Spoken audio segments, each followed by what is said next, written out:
Hey everybody, this is Dimensions of Supernatural. I'm Maureen Grudzinski, and I have my amazing co-host, Anthony Simonelli, with me. I'm from a different location tonight. Sorry. I'm having some technical difficulties, but we just wanted to get started and see what happens from here. I'm going to sign off in a little bit, and then Anthony can take over and see what happens. I may be back. I may not. We'll see what happens. But we have Sean Austin with us tonight. He's a great guest of ours. And he has a lot of amazing abilities. And if I'm not here, Anthony will tell you all about him and he can help out. So I'm going to sign off for a little bit and they can talk to you and to each other. So I'll see you in a little bit. Okay. Hi. How you doing, Sean? Good. How are you, man? Good. A lot of people do know you already, Sean Austin. You know, many of your shows. Many good shows too.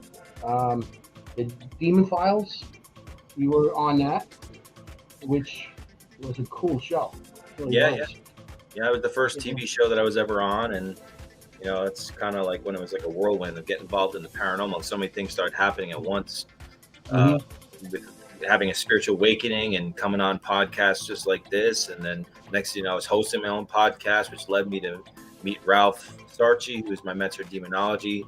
And would go on cases with him, and which turned into obviously going on the Demon Files and Destination America, and you know, writing books and stuff. It's been a whirlwind. It's definitely changed my life.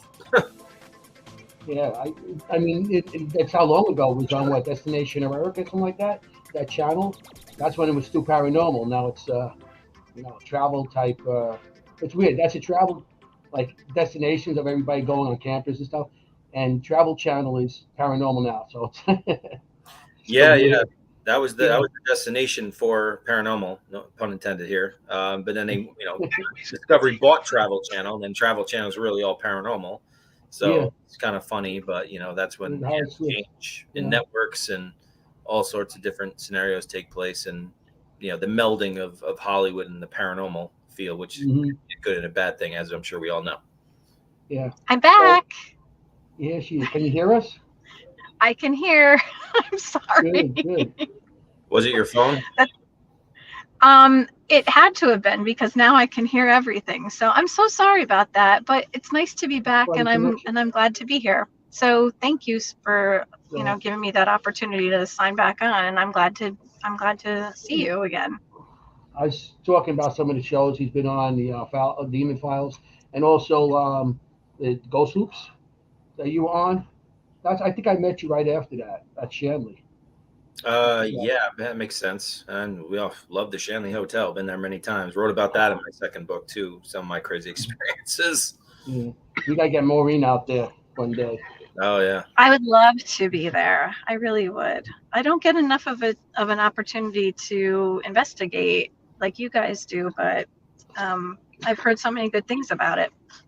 Yeah, it's definitely special. It's unique. It's the only hotel I know around that, Previ's only to paranormal investigation. You can wander around the entire place up until the wee hours until the sun's coming up. I mean, the different diversified characteristics to its haunting, associated with its history, with the morgue in the basement that used to be there, to the Irish mob, to the ladies of the night with the brothel, to the suicides up in the the top floor, to it's just, there's so much to it. That place is pretty fascinating. Joe the Hitman running around and yeah. He had I had issues with him one time. She felt like I went in there and it's like he strangled something, like grabbed my throat and pushed me up against the wall. A lot of people. Yeah, on the third floor. Yep. I forget his name. Yep. Joe, I know it's Joe. I always know him as Joe because when Sal was there, that's how I got to know about Joe and Jonathan and all those and all that stuff on the third floor and the woman that hung himself and stuff. So that's an excellent place, really. It really is. To go to. What is some of the? I mean, I know you're on 28 days of haunting, and we'll get into that. But what's some of the places? I know you're all over the place. I see you on Facebook everywhere now. Facebook, Instagram, all this place. Where was some of the places you've been to like you felt like was the most haunted, or you know, a lot of activity, negative or even positive activity? I mean, what we called like the road trip to hell. I know that it was like the fall of 2020, and it was obviously a lot of people were still frightened of going outside and leaving their homes. And Mm-hmm. a few of my buddies, we kind of just did the opposite of that and took advantage of having the country to ourselves. The road was empty, and we just put together this insane trip where we did 5 or 6 haunted locations in a row, like every single day. I've never done something like that. It was really like one haunted location. We'd be there till 3 o'clock in the morning. We'd ask for a late checkout in the hotel and then start driving. It could be 5, 8, 10 hours to the next place and do it again over and over and over again. And there's nobody on the road. And we were going to some seriously creepy places. And we definitely had some, crazy things happen, but it was really awesome, because so many people were indoors, and we just, we were just out there in the open, hitting up all these places like Sally House and McKinter Villa and Malvern Manor and the Garnett House. And I mean, we were hitting up so many places. I don't know. I mean, there's always this one place that always stuck out to me, and I think a lot of people that have been to this place, I wrote about my first book. It's a place in Indiana called Revenant Acres, which you can't even investigate anymore, but I think it's still standing there. But it is one of the worst places. It was the first place that I ever felt, like something was legit trying to possess me and the people with. I mean, I was there with Dave Spinks and David Weatherly. I mean, these guys have been in the field for 30 years each, and they told me how bad this place is. And we go, and I saw this video of someone getting possessed, and the eyes dilating and drooling and his arms contorting. And, I really was like, all right, this place might be really legit. And it was. It was just insane what happened that night. And it came to the point where we actually had to leave the investigation because we were basically like, we're just poking this thing at this point. Someone's going to get possessed. It was so crazy. It was like almost Hollywood level type stuff happening that night. Wow. But yeah, I mean, there's plenty of creepy places that I've been to over the years. But I get excited going to new places. I mean, I do repeat. I'm a repeat offender of some of these locations too, because you can go back to the location that you've been to many times and have a brand new experience, even though you've been there. I'm actually heading to meeting up with some friends this weekend, going to Wildwood Sanitarium. I've been there before, but I'm going to head it up tomorrow night and Saturday. And great place. Yeah. So, yeah. That's the car. So, sorry. I guess somebody opened the door. Yeah, I'm just going to get out. That's a sign. So when you continue to go to places like constantly like that, is that something that totally drains you to the point where you're no longer capable of receiving messages, or do you think that it makes you more capable? If you get drained and when you're tired is when, to be honest with you, is when my subconscious is more awake than my rational mind. And this is why I believe spirits come to us while we're sleeping, is because you're more tapped into who we are as a core, and that's a spiritual being living in a human body as a vessel. And that's really what it is here. Yeah. So, a lot of these spirits are opportunistic, and for whatever their intentions are, they'll come to you to try to get their message across, especially if they're desperate or if they have some reason where they're trying to, take energy and thrive off some sort of negative situation from an emotional, psychological approach and try to influence or project some sort of nightmare onto you. It just really depends on the intent of the spirit. But, in doing those trips that I was doing, even, going, I think that week I did 7 days in a row of haunted locations. Oh my gosh. And, so I've done this. I've stayed at the Bel Air house 7 days in a row, and we had crazy stuff happen there too. But it's kind of funny. So when the 28 days haunted thing happened, I was like, I've kind of done this. So I kind of have a little heads up of doing this for a long period of time, but not for 28 days. You don't have to drive. Right. But the only thing is that I don't have any contact with the outside world. You don't have any breaks. You can't leave the property and be in this social environment where you can have a drink with your friends, have a beer, have dinner and socialize. I had nobody. I had 2 people in the house that I've never met before, and they were friends for 12 years. So, you have some of that going on, and, you feel isolated. Now, I am sensitive to spirits and stuff, and then being in a property for that amount of time, things are going to happen. I was visited like nightly. I would just raise my hand with the cameras on me, like something just whispered in my ear, something standing in my bed, and then we were doing it every single day, 7 days a week, 24 hours a day. Like it was all ghosts, living, breathing. I mean, I couldn't escape the property. I mean, I felt like we were more of one of the earthbound souls that are trapped in the property than I was a human being in the planet Earth.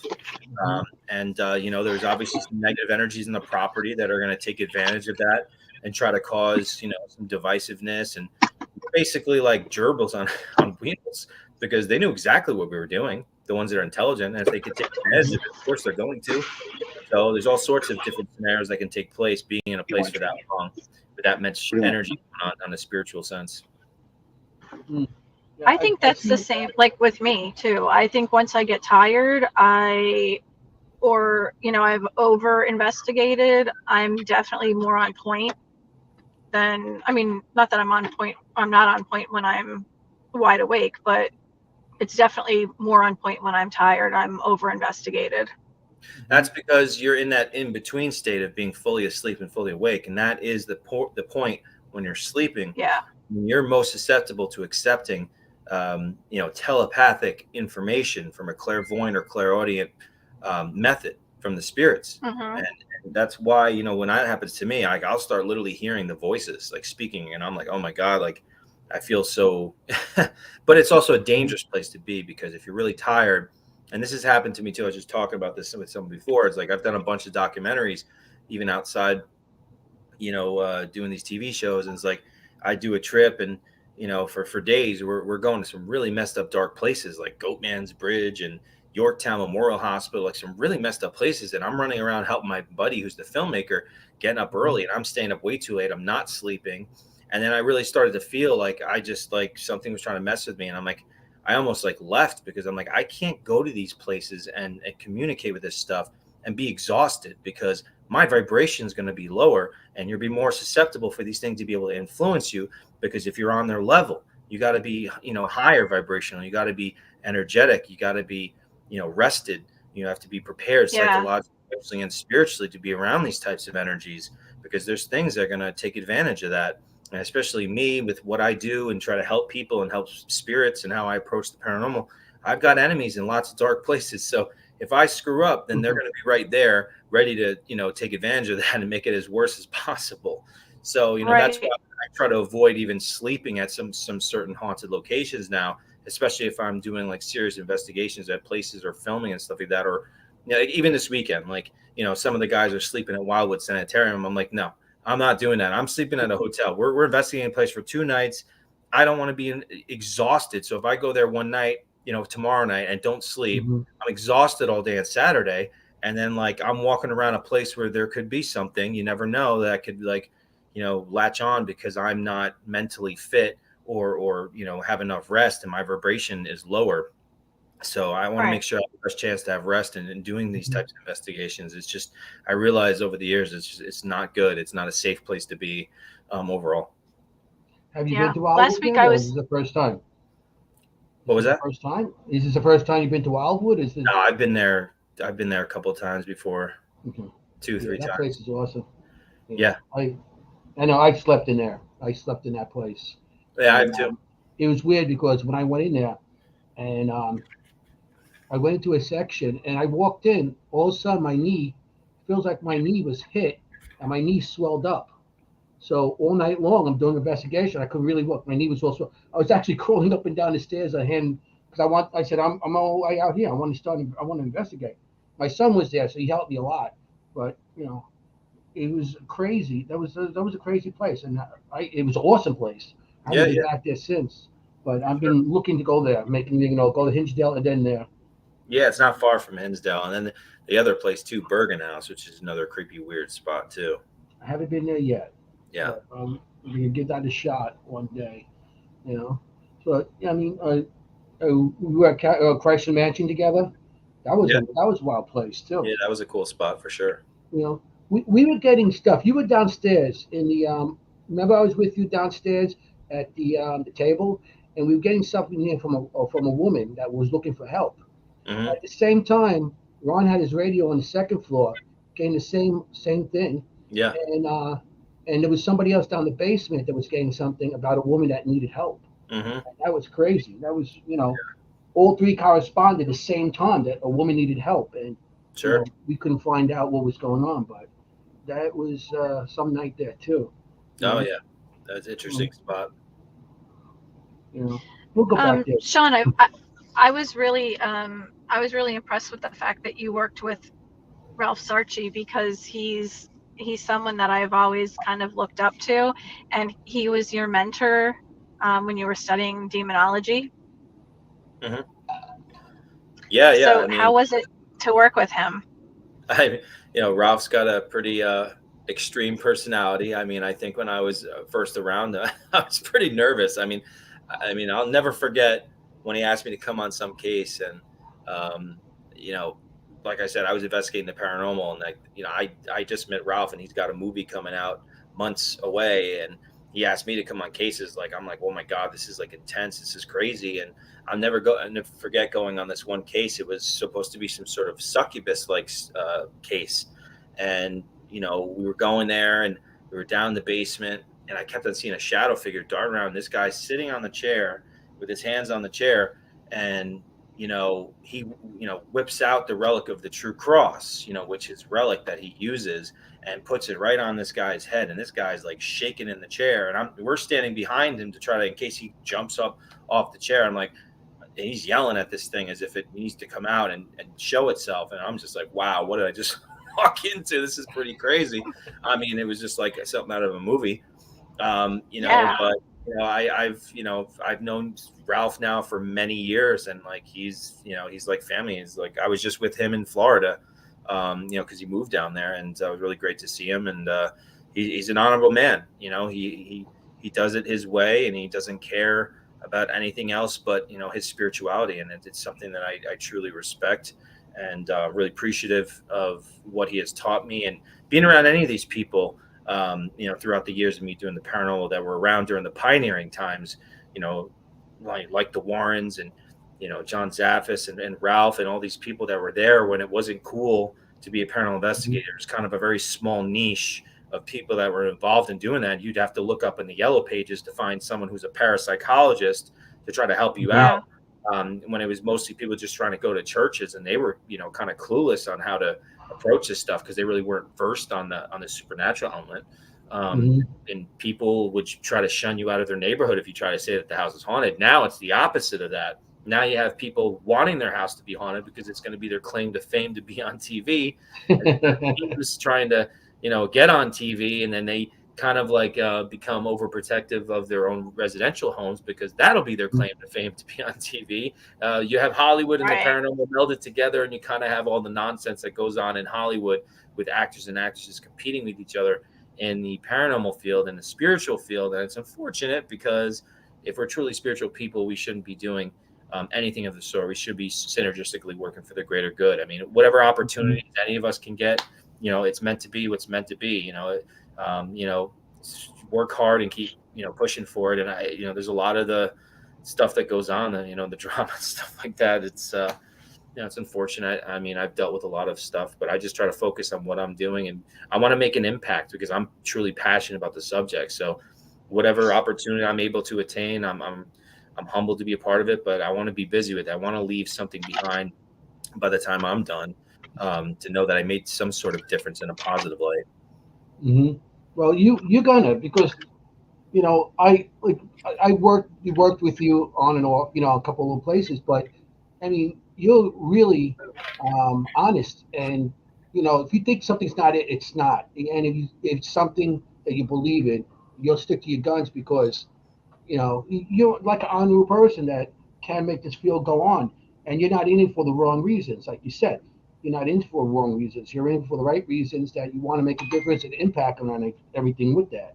So, I applaud you with that because you're one of the people that I would trust on an investigation. You said you got something. You got something, because you don't just go in and say, "Oh, this looks like, oh, look at this orb, and this is something. Look at this light." You're not like that. You'll examine it and make sure it's the right thing. You can debunk it and everything. Then you ask people and stuff. So you're one of the people I do trust in this field, because a lot of people, you know. Well, I mean, when I first started too, I think a lot of people, when they start in the paranormal, they get really overly excited.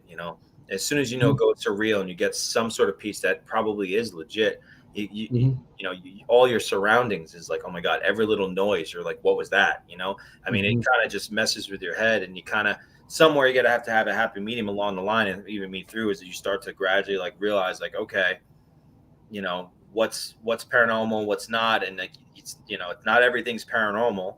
But I mean, me having a spiritual awakening and hearing spirits, and I mean, I experience something paranormal every single day of my life now. It's just a part of me. It's like, I mean, and now when this started to happen to me, I even felt very overwhelmed at some points. I'm like, what the hell did I get myself into? And I always bring it back to you want the blue pill or the red pill from the Matrix, and I'm just like, it's too late now because I'm just an open door.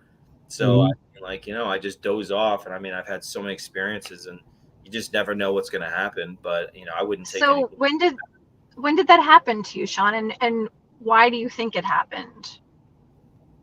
Well, I tried to prove to a friend who was a skeptic about ghosts that ghosts were real. So I took him to a cemetery that had a lore of 3 women in white that would chase you out of the cemetery in New York. And in the process of the whole night of him laughing, I had a flip phone. And now I believed in ghosts, but I guess I was kind of on a little adventurous mission to try to prove to my friend that ghosts are real, because I watched all the documentaries for many years, and he's laughing the whole night. But what ended up happening is that I really wanted to prove it to him. But what happened to me is that I was in front of a little girl's grave, and I got a little girl's response in front of a little 8-year-old's grave. Her name was Jenny. And I just like, Jenny, you still here? Now, mind you, that night, I didn't know or anything, but I had a flip phone. But by the time the next night, when I listened back to these little recordings from my flip phone, I mean, clear as day, this little girl's like, my 2 toys died. Like, and I'm just like, what? Oh, I mean, it was just like a defining moment for me. Chills, and I'm just like, I was scared and freaked out, but I was also exhilarated. And then I started listening to more EVPs from that night, and I heard someone say muerto, which is Spanish for death, and these grunts and moans and people talking that weren't there, and I'm just like, what? And I was so excited. I started showing people, but then like about 2-3 weeks actually after that initial experience of that little girl, I saw a shadow of a little girl at the corner of my bed. It was even light out, and I jumped up and yelped like a seal. I mean, I was and as soon as like that happened, like it's just like, I mean, things started happening to me immediately, and I feel like some natural psychic ability that I had kind of just started to come to the forefront, and I was kind of skipping grades, so to speak, with spiritual experiences, because I didn't think that I'd have. I always thought people with psychic abilities would know from when they were a kid, like it was so pronounced, it was so there, and like, oh, I've had it from a kid. Now that does happen to a lot of people. For me, it was like as soon as I opened myself up to the paranormal and what I like to call the spiritual rules of engagement. Once you engage that world, they can kind of engage you. You open that invitation to, law of attraction, kind of, so to speak. Once you open that door, it's a little hard to close it. Yeah. Then I started to have a spiritual awakening, and then I would start having premonitions, and slowly but surely, like I would just start to pick up on spirits, and I'm still developing, and my abilities are still kind of like changing and stuff. And I never thought it would happen to me in the middle of my life out of nowhere. It was really like a meteor out of the sky. I mean, the paranormal taking over my life, and music and singing was my first passion, and the paranormal kind of took over and took me off into a different direction. Even though I'm still passionate about music and writing it, and including what actually happened to me with the 28 Days Haunted, about the whole thing with the song. And, that's awesome song. Yeah, it's the most beautiful, emotional paranormal experience I've ever had. And it's just so unique. And I wish I could have got it on the show, but they didn't have time for it. But, glad to at least make a little dedication video and tell the whole story and show the evidence behind that, because I thought it was really, truly important to share that. But, yeah. Yeah, that I think I put on my Facebook page that story that you told about Mercy and everything. And when I watched it, I'm like, oh, wow, that is something, because you don't get that too often. Also, it's like the people that are in the paranormal field, and you're taking that experience that you had and you're putting it to music. And it's usually never that transfer over that I don't think I ever heard that before. And I thought Well, that was amazing. it's that element, but also the fact is that like the spirit knew about the song. She knew Mhm. while I was there, because I brought my guitar with me because I was thrown into the mix last minute. And I'm like, gosh, I'm not going to have any TV or internet or any outlet. I mean, I thought of just bringing my guitar to be creative and artistic. And then I could, off of my own, I could go play my guitar and come up with some song ideas, be entertained or something. And, when this whole thing happened, it was just like, I was just humming a melody to the song. But I told everybody that I was going to write, I think I'm going to write a song about her loss and what I picked up about her, in front of her grave that you didn't see on the show. Because I said, like, I could see her writing the notes about him, Mhm. like at the Mhm. window saying, I save your lips with the breath of each day. Life is enduring without you. The wind is my only company. And, I told everyone I was going around the house. I came up with this song. I thought it was really haunting. And, I said, when I go home, I'm going to take some of those words that she, I believe, wrote psychically and meld it with my own words. And I was just humming that melody with that guitar when I'd play that one song. Cause I came up with a bunch of songs, but that one was like very haunting. And I was just off on my own. And little did I know, she was there. She was there with me, hearing me play that guitar and that song. And that moment when I'm sitting in the chair and I say on the recording, what you hear in the whole video, is that I heard the chords, the acoustic chords in my head playing of that song. And in that moment, that telepathic connection I had with her, I knew. And I was just sobbing. I was crying. I'm like, oh my God, she knows that I'm going to write a song. And her decades of heartache melded with my own. And it was just like, I couldn't even handle it. And then to find out the next day that she's right before you hear me say on the recording that I can hear the acoustic chords of the song I plan to write for her. There she is humming the melody, a melody that I came up with, that I sang a bunch of times around the house. It's not even a defined song. And then I took that humming and I ran to my guitar and put it over the guitar while I was still filming the show. And she's humming the melody, 2-part melody in perfect key to my guitar. I mean, talk Wow. about how amazing that is. I mean, That the is. intelligence behind the spirit, the telepathic psychic connection that I have with this woman's spirit is so profound on so many levels. It's just so intense. And that's like when this all happened to me, I didn't care about the show anymore. I knew that this was an experience that was more important than whatever I was doing on the show, whether it would be on the show or not. And I wanted to share that story with as many people as I can. And that'll be a part of my lecture for the rest of my life when I go off and talk to people, because I think it's very special. I mean, it shows about proof about the afterlife, love and yearning for someone that can actually go way beyond even this planet. And this woman was like the loss of her husband. And she felt, that I really gave a voice to her suffering for so many years, and to actually realized that she knew about the song and I was willing to do that, and then naming the song after her. And then her voice, her EVP of her humming is part of the song in the background. I mean, that's Mhm. why I basically said she co-wrote the song, because I took some of her words that I believe she wrote to him, and she's a co-writer, and then she hums the melody. Mhm. She's part of the song with me. And I don't know, I've never even heard of anything like that happened before, to be honest with you. It's the first time I ever heard anything like that too. Yeah. Yeah, I've That's never heard of that awesome. either. And it's so beautiful. And there are a lot of people who truly believe that spirits are just residual. And there's no way that that's possible, because it has to be intelligent to be able to connect with you like that. Yeah. Oh, yeah. Mhm. I mean, it also validating my like psychic ability too, because I mean, to me, it's just mind blowing that I'm hearing the chords to the song and she's humming the melody. So there's some sort of just imagine about that, the energy, Mhm. like that she's connecting and she's thinking the humming, but the telepathic projection of that, somehow I was hearing the chords, the acoustic playing in my head. Like Mhm. the thought of this energy was actually translating as the acoustic chords to me, but yet she's humming the melody on the recording right before I explain this. That's just mind blowing. Too bad they didn't put that part of the show. I got no That would control have been over awesome. any of that, man. Yeah, I know. That ended up on some editor's floor somewhere. I mean, I'll tell you right now. I mean, I know, I really truly believe if that was on the show, that may have been one of the most talked about parts of the show, and I think people would have been crying with it because it's truly. I mean, everyone who's heard this whole story, very emotional. You know, the whole thing it's very chilling on so many levels. But you know, and it's a good song. It's like you listen to the song, it's like wow, and then you put her in the song. That's what I think is more amazing. It's you put your EVP as part of your song, and like you said, we said before, we never heard anything like that, ever, you know. And I thought and the song is a good song. If anybody out there, you got to listen to the song "Mercy."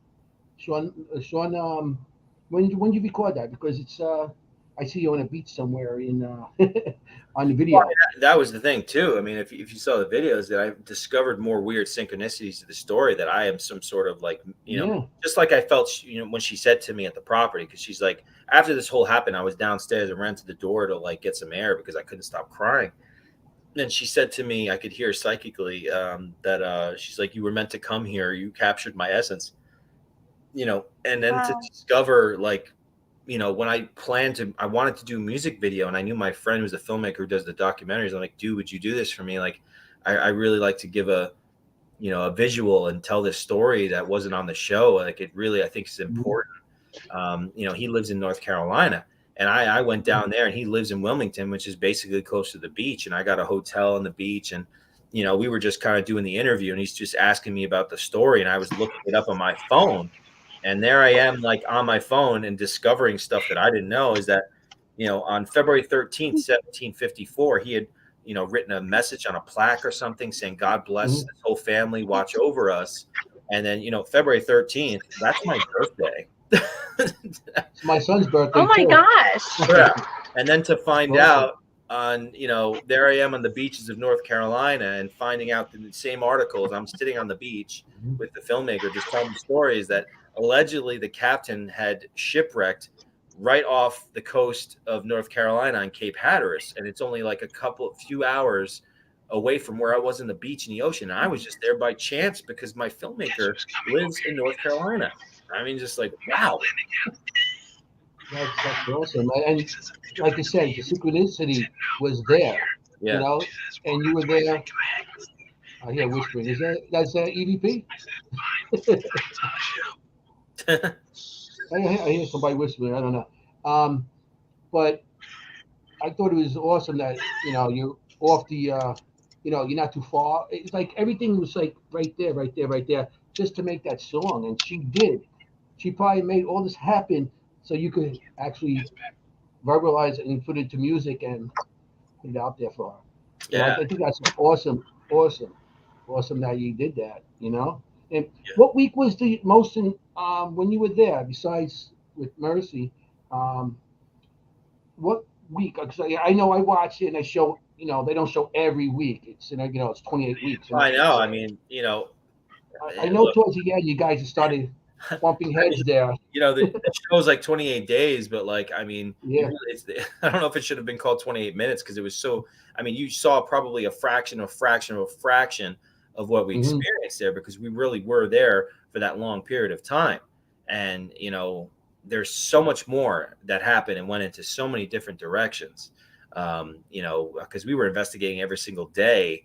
I mean, we didn't even know what could we do different tonight? You know, we were trying to figure out different ways of investigating to attain different types of evidence, but there's so many different layers of history associated with that property that, you know, our investigation would take us into different directions every single night. Different spirits would speak to us and all that stuff. So, I mean, you know, there's a lot, you know, and I know the whole mirror debacle, which I'll probably have to hear about for the rest of my life. Or did you write on the mirror? You know? Yeah, I seen that one. I'm like, if you know Sean, he never do something like that. No, I mean, that would be something you will never done. No. But mind you, there's two things here. So actually, I wrote about it in my first book, I think. But that was an experience that I had about 11 or 12 years ago that I was in my old apartment and I was sleeping and I had this vivid vision that I walked away from my bedroom into the bathroom and I looked up into the mirror in the bathroom and something just took my face and face plant in the mirror like this. And as soon as my face hit the mirror, my body in bed went into sleep paralysis and I could not move. And I heard this voice like echoing in my head saying, "I see you." And I woke up with chills, and 2-3 weeks, it was 3 o'clock in the morning, and 2-3 weeks later, I'm showering, and there was a shaving mirror in my shower, and I looked at the mirror, and it spelled out ISEE with a big U on the bottom. So when I came out of the shower filming the show, and that happened to me, I was just like, I don't know. I'm looking at it. Does it say see you? Like I was like, is it the same spirit that's messing with me from so long ago? But I mean, some people believe that spirits spell badly, but I definitely believe that spirits do use mirrors as doorways. So I mean, it could have been just something else saying it can see me through the mirror, and I'm there for that long. But obviously, I told the guys, and the funny thing is, like, the first night after that happened, like our night investigation, which you didn't see in the show, is that all we did was pay attention to the mirrors. Both guys that I was with, they were staring into the mirror. The big guy, Nick, was looking straight at the mirror, and he said he saw himself turn into a baby, and then he freaked out. And then the other guy, Aaron, he's looking in the mirror, and all of a sudden he starts to see this old witch hag. Now, mind you, lots of other stuff you didn't see on the show is that we were in the graveyard in the back, out in the back of the property, because there's two graveyards. There's one in the back, and there's one across the street where Mercy Adelaide's buried. And so I told him I was picking up on this like evil like witch spirit that was slithering, watching us around. And then all of a sudden he sees like a witch-like figure in the mirror. Then he sits down next to the stairs. Now, I've been on a lot of investigations where I've actually seen somebody where they start to look off, like something's wrong. And I'm looking at him, and I'm just like, dude, what's wrong? Is something going on? And he's like, no, I'm okay. And I'm going to Nick, and I'm like, dude, your friend of 12 years, have you ever seen him like this? Because something seems wrong. He's like, I've never seen him look like that. So I'm like, dude, you want to take a break, get some water or something, man? Because you don't look right. And he's like, all right, let's maybe take a break and get some water. And now, mind you, he's an atheist, and Nick's a skeptic. So I'm like, all right, let's take a break and get some water. He's like, no, let's take a break and get some of your holy water. So there's the atheist asking for holy water. So I run upstairs to put holy water on his forehead and pray over him. And, he explained after this happened that he had been feeling oppressed for a few days, and that we were all going after him, and that he felt this heaviness until I put holy water and prayed over him. And he said this on interview. And to me, it's another thing that would have been very powerful to put on the show, considering someone who doesn't believe in God really, and then to actually say that, holy water did something for him. But, mind you, again, there's a lot more that happened. And, and being accused about the mirror thing, like, it is what it is. You're in a house with people and stuff like that. But, I thought it was interesting, the fact that a skeptic would actually, of course, accuse me of doing that, but then actually try to use a spirit on a spirit box to prove his point. That said, and then he let you go around from mirror to mirror, throwing the holy water in all the mirrors in the place. If you're a skeptic and you're an atheist, why would you use holy water? And they must have believed something in there. Yeah, I mean, they're nice guys. I mean, being in a house for that long, even if there's no spirits, I mean, it's kind of like real world MTV. Like, there's going to be some drama. There's going to be some headbutting and stuff like that. But we had negative energies in there. There was obviously some angst between the two of them, and they were friends, and they were kind of fighting with each other too. And I'm like, guys, there's stuff going on here. So we got to be careful, because we have to be here for a long period of time. So, these things are good. We're literally their experiment. We think we're just being like, we're the ghost experiment, the ones that want to play with us. It's not just about being on camera. Like, but in the end, again, because of what I experienced with Mercy Adelaide's spirit, I knew I was meant to be there, just like she said, and I'm truly thankful for that experience. And I think being there for that long really gives you an opportunity to connect with the spirit and have a truly unforgettable paranormal, supernatural type of experience. And I definitely took one that I will take to the grave, pun intended. Well, you already took it to the grave. That's a great story. It's an awesome story. It really is. You Yeah. know? I know you were a musician way before you started doing the paranormal stuff. Because I went on your YouTube thing to see some of your old stuff, and you did one thing at what was that place? Oh, Bobby Mackey's. You did a song at Bobby Mackey's. That would be like, to me, you're going to investigate and then you're doing songs. I know I did that at Katie's. I went to Katie's Bar in Long Island in Smithtown, Yeah. and they had an open mic night, and they needed somebody. Some guys needed some guy to play the drums. I played, and they came in the count. They came and like all these young kids, and they tell anybody play drums? I'll play for you. Before the investigation, so I went up there and I jammed with them, and all these young kids couldn't believe that this old man is keeping up with them. It was a funny night. They started marching and everything, so it was pretty cool. And then after that, I got to investigate. So that to me was the best night of my life. I got to play do my two favorite things: play my drums, and then investigate afterwards. So I mean, when I see you doing that thing in Bobby Mackey's, Yeah, that was Bobby Mackey's band that I played with. Was it? Yeah. We need to get both of you there now. Yeah. I've been to Bobby Mackey's like 4 or 5 times, I think, at this point. Yeah, I haven't gone out that far yet. I think the first I've been to West Virginia. And that's a crazy story too that happened, when I went there around that time, because my friend L.A. Beast, he's a big YouTuber, eating competitor, and his fans wanted him to go somewhere haunted. Now at the time I didn't put it in my book because he went through something really hard, but he was willing to talk about it. He actually talked about it on camera. So I went with him and a buddy of mine we went to Bobby Mackey's, and I kind of warned him, like, don't provoke, man. Like, this place is like infamous for stragglers. Like, I got oppressed the first time I came home after being at Bobby Mackey's, and I'm like, it's not really about what you experienced that night. It could be like when you go home. And his fans like, oh, sit in the portal to hell and egg it on. And he said something like, come on, do something to me. And I told him, I tried to warn him about that.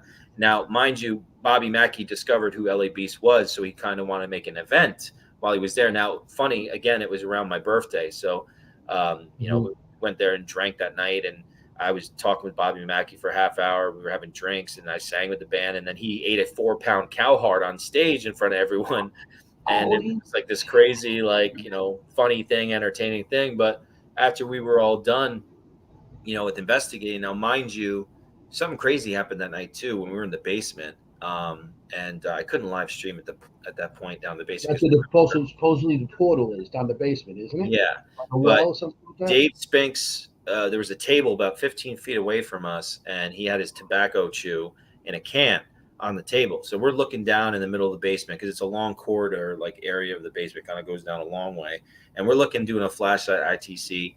And all of a sudden, something just flies over our heads, and we just hear ping, ping, ping, ping, ping, ping, ping, and we're just like, "What was that?"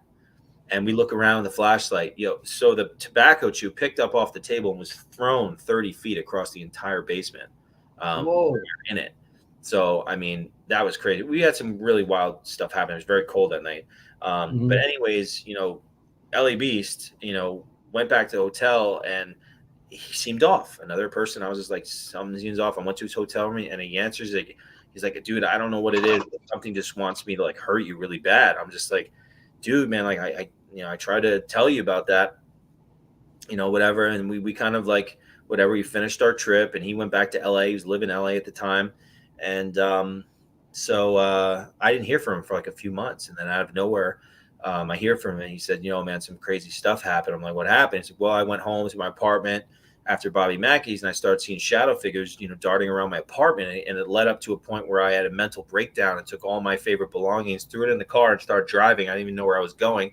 And next thing I knew, I'd flipped my car and punctured my lung. Now, you guys know all the story about Bobby Mackey's with Carl, the guy, the curator who had an exorcism done on him, and Bobby Mackey's passed away. And we would get EVPs referencing when we were there, even there when we were there. So the next thing LA Beast knew, that he was on a gurney being wheeled into the hospital with nurses and doctors everywhere, and he was yelling out to them, it's me, Carl. Really? Oh my gosh. And he never touched the paranormal for years after that, but I got him to come back out and we did a documentary about Letchworth Village because he had actually been there with me years ago too. So I mean, it was a very profound, crazy thing that he experienced. But you know, he ended up moving back to Jersey, his parents. But you know, it's where he met his wife, and he's married now. And I told him last time I saw him, like, you know, everything happens for a reason, man. Because he left LA, I think, because basically that experience, and now he's you know, married and happy. So you know, life comes with interesting lessons along the way. So even if they're bad, there's an opportunity to overcome that and turn to something positive. And that's whether it's supernatural, spiritual, or not. Do you think that? I'm sorry, Maureen. Did you want to say something? I keep on talking over you. No, that's okay. I'm losing battery though, and I don't want to be rude and just pop out. So if I do, I'm so sorry. What was I going to say? Him eating like that, your body, when you eat a lot of food, it breaks down and it takes a lot of more energy for your stomach, you know, your body to digest that food. Do you think that because during that time his body energy was down because it was putting it to like just digest that food? Do you think that might have been why he got attachment? Different theories. I think obviously the words that he spoke, you know, saying "do something to me," and whatever he said was an invitation. Yeah. But you know, I did hear from some people, like, we thought about, like, hey, I mean, there he is, kind of, you know, biting a cow heart and spitting blood everywhere over a place where it was known to be a, you know, a slaughterhouse, and a cow. You know, some believe that lady was actually satanically, ritualistically killed and went down the same hole that all the animals put all their blood. So, I mean, there's maybe more than one factor or one factor at play here. I don't know. We could speculate till the cows come home. Again, pun here. No pun. You know, but but that place is infamous for shit following people home. So, I see that. When your music, who was the influences to get into the music, to learn to play and everything? I see, was it Google Dolls or something like that? And well, when I was younger, I saw the video for Jeremy by Pearl Jam, and I think that was the first time I listened to a rock song where it actually gave me the chills. It looked like Eddie Vedder was possessed as he's telling this really crazy story about this poor boy, what he went through, and then taking his own life. And that's the moment where I wanted to be able to play guitar and sing and just, you know, extend this and project some sort of emotion, to do something like that, and then try to write songs that does give you that emotional response or chills, kind of like we do with, you know, the paranormal. And then obviously music and the supernatural and the spiritual side of things kind of go hand in hand. My buddy Giuseppe just came on. What do you write? This is Giuseppe. He's part of my team. I think you might have met him last time I went to Shanley or Christ Mansion. Oh, nice. Yeah, he's on tonight. But you know, like I said, putting the paranormal into the music and mixing that stuff, and you know, and you're good. It's not like somebody just getting a guitar out and just trying. You actually a musician. You actually did that for years before you did this. So I like, and then you put something in like that. So, you know, yeah. But I got a couple more questions, but I got to look them up in this docket here. Sean, you wrote two books, and it sounds like it's kind of like a two-part series. Can you tell us a little bit about those?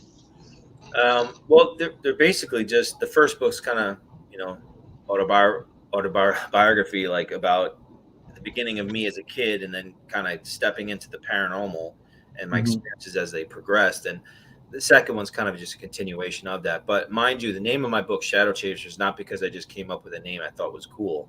The reason why I called it that is because a friend of mine, who's a good friend of mine, showed my picture to a psychic she trusts and asked her what her psychic impressions of me was. And she said that I am a shadow chaser. And she asked, what do you mean by that? She's like, he's meant to take shadows and send them back to where they belong. So I thought that was interesting without knowing me. So when I did my first book and my second book, that's why I called it Shadow Chaser and Shadow Chaser, the in-between. Yeah. That's really cool. So what's the in-between mean to you?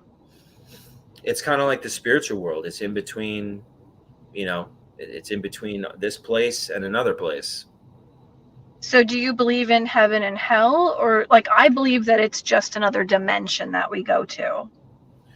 Well, obviously, I am a religious demonologist too. Like I mean, I do believe in angels and demons and stuff. I mean, it's not just because of the way I was brought up. It's because of my firsthand experiences that actually validated my opinion of, my faith and why it's so strong to this day. I mean, I've witnessed evil spirits react negatively to things of religious significance, um, throughout the years. So that's why I approach it that way. That's why I protect myself that way, and so forth. But I mean, I do believe that there's many different dimensions. I do believe that the lower vibrational dimension has the demonic spirits, the suffering spirits, the evil spirits, malevolent spirits, and then you have the astral realm, or probably where the earthbound souls are.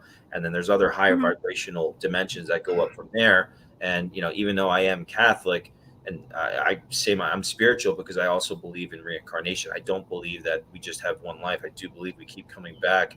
I think all of our souls ultimately want to be more like God, and that's why we'll return. And when we do, we have the opportunity to raise that vibration. So once we actually pass away and leave our body, you can actually raise your vibration to another dimension that's higher than each realm. And each step closer gets one step closer to being more like God. And that's why we would return to have that opportunity. You mentioned the Sally House before. That's my bucket list. That's what started me to actually going. I mean, I started investigating. I was like 13 years old on my own in cemeteries, and that's back in like the early 70s. Get my age right. And I went out there with dowsing rods, a compass, and 35 millimeter camera. So, and I didn't know what I was looking for. So I didn't. I'm walking around cemeteries. I grew up in a place called Glendale. I mentioned that many times, and we were surrounded by 9 cemeteries. And my first full body apparition I seen was inside one of the cemeteries there.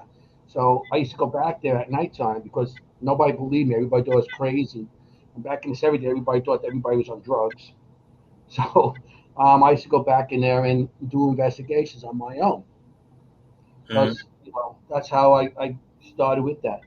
But not until like in 2004 we could start talking about all this, and that's when the shows started. Ghost Hunters and Ghost Adventures, even Paranormal State, and those are the 3 shows I watched all the time that actually made me get into equipment, real equipment, like um, the EVPs and the EMF meters, especially the EMF meters, because EVPs back then were just little cassette tapes that we had.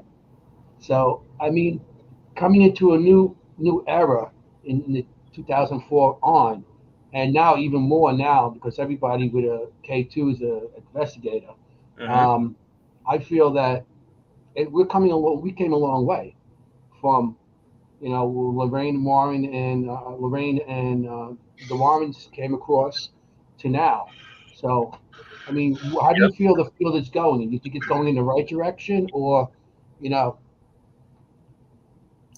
I think that no matter what happens, the field will innovate. There's going to be new devices, and I was just with Gary Galka a couple weeks ago, and he's got some new devices coming out. He's got a new version of the SB7 Spirit Box that's really truly something phenomenal. And again, you have these people that are really talented and they want to create devices that kind of close the gap and in between worlds and in ways that we can actually get more definitive proof and evidence of another world from a paranormal perspective.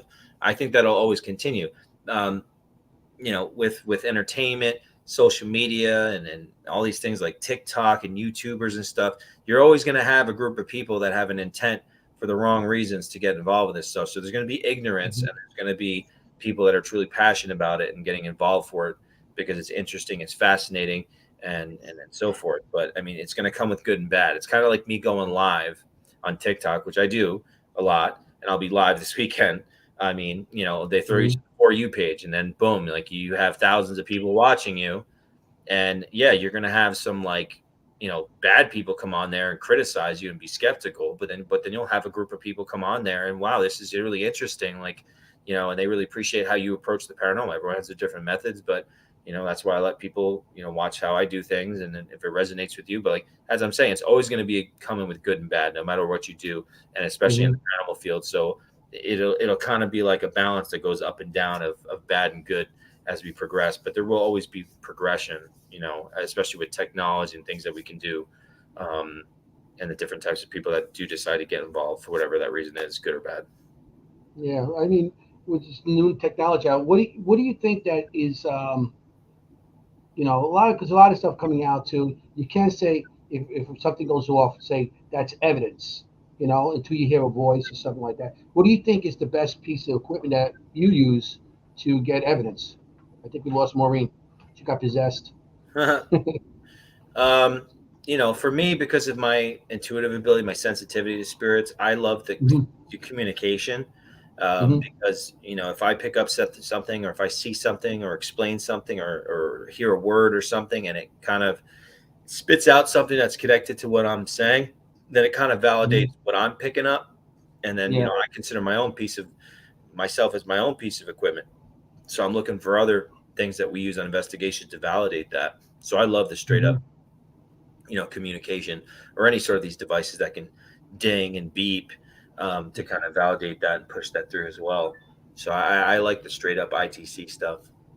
Yeah, well, Ron and Lourdes, they're with the Gonzalez Yak. I forgot the name of the team, and they're going to kill me later on for not forgetting it.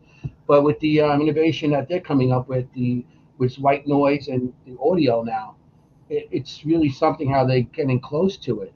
Yeah. And and that's, to me, it's amazing how them and the Rathmans are all they're working together. And like you said, there's people coming out with new stuff all the time. Some of the stuff that comes out, it's just money makers, because it's just the same device from years ago, and they just put it into a new box, and it's they sell it like that. So the innovation, I think, is coming to a place that we can actually do. And get some information. Gonyak Paranormal. They just text me Gonyak Paranormal. That's Ron Jacovetti and Lourdes Gonzalez. Nice. Yeah, great. You seen some of this stuff over at Chrysler Mansion? They were on the third floor doing floor stuff. Which was interesting that night. But I mean, I just with the 28 days, I'm just with the one day, you dreamt of her pointing a certain way, and then you finding her grave. I thought that was amazing on the 28 days. What I seen on, you probably can lost a lot of that. Like I said, I mean, being there for so long, it didn't matter if I had 8 hours of sleep and was rested. It was just like there's so much communication, so much engagement with the spirits that it kind of just increases the experiences, and then my abilities were all over the place with different types of things. So you never know what to expect. I mean, typically we go investigate a place for maybe 1 or 2 days at most, but at the same place for pretty much a month is like, who knows what can go on. I felt really bad for Jeremy and Brandy, because they were in this little small store, and like they had makeshift beds and a makeshift shower, and like no kitchen at all. I mean, we had a beautiful bed and breakfast. I mean, the place had luckily, there was a huge backyard, and the first week, we would just order stuff from the groceries, and they would pick it up and bring it to us in the house. And I'm just like, I started eating food because like, you have no outlets. I usually would go to the gym and stuff like that. And I was just like, after the first week, I'm like, that's it. I started getting up at 9-10 in the morning, and I just started doing laps around the backyard, push-ups, and jumping jacks, like, listen to music. And then I'd, run, through the cemetery. So I was trying to, stay, fit again, psychologically, emotionally, and spiritually, because as the days went on, like you could start to lose yourself. Like by the third week, I was really starting to, like, oh my God, I don't know if I can do anymore. I just literally, like I said, you sleep 8 hours, and then as soon as we start investigating, it's like my words would just start slurring. I would just be like, I was just like insane. Yeah, it took me a couple of weeks to feel back to normal, to be honest with you. Like I mean that property is all I knew. It was like prison. Not as Yeah. bad as prison, but I thought about the same thing, is because all prisoners know is their cell, the cafeteria and the yard outside. I mean, all I knew was every corner of that property. That's all I knew. That's all I knew. I couldn't go anywhere, and I would just look at the cars driving by and be like, wow, I wonder what kind of things are going on in their life today. I wonder what's happening outside in the world. I don't know. I don't freaking know. And I had nobody to talk to that I was friendly with, so They should have made you guys mix it up a little more, not two friends and somebody, they just sort of three strangers should have did that instead of have people I that. mean, that would I have heard been, it was like that's not kind of fair when I first seen the show, yeah. and Yeah. it wasn't fair that they worked together 12 years and here you come in, he's like here, and that's the first time you're meeting him to do this investigation, which we've done in the past. You join a group and do it, but this is a different 28 days. You're actually spending every day with these people. Yeah. So I can imagine how patients run a little wild there. Yeah, you never know what's going to happen being in a place. Like I said, it didn't matter if it's paranormal or not, living in a place where you have no outlet and you're just in the house with each other. But then we had intelligent, energies and some negative ones messing with us, using this experiment as an opportunity to mess with us, like a dark version of chess. Yeah.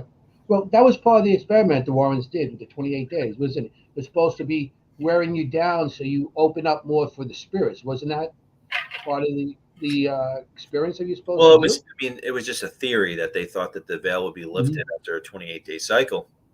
Obviously, I'm sure Ed got this theory after the perfect storm of the Amityville horror, because the Lutz family, stayed in the Amityville house for 28 days straight and left all their furniture behind after the 28 days.